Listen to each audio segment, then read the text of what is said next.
Hello and welcome. Today's tutorial is entitled Unprotected Admin Functionality. This lab demonstrates a broken access control vulnerability where sensitive functionality is exposed purely by knowing the URL, without any authentication or authorization checks. To solve the lab, we must access the unprotected admin panel and delete the user Carlos. Let's access the lab and start hacking. When testing access control, one of the first things attackers do is look for hidden or forgotten endpoints, especially admin panels that aren't linked from the main site. To find these hidden endpoints, we'll use a technique called directory fuzzing. Today, we will be using derb since it comes pre-installed on Kali Linux. You can check if you have it installed. derb-V. If it's not, quickly install it. I'll wait. derb comes with a set of pre-configured attack word lists for easy usage. You can see them all by going to /user/share/wordlists/derb and listing the files.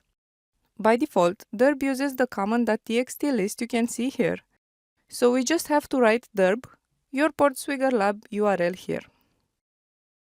For deeper scans, you can use your own, more exhaustive word list, but for the purposes of this lab, derb's common word list is sufficient. We find that a robots.txt file is available. A robots.txt file is a plain text file placed in a website's root directory that instructs search engine crawlers which pages or files to crawl or ignore. If we navigate to /robots.txt, we see this line, disallow/administrator panel. The disallow directive tells search engines not to crawl specific paths, but it does not prevent users from accessing them. Robots.txt is not a security mechanism. It often acts as a map of interesting endpoints for attackers. This looks like an interesting endpoint. Navigating to /administrator panel, we see that there is indeed an administrator panel on this page. Notice that we're able to access the admin panel without logging in. This confirms the vulnerability. There is no access control protecting this functionality.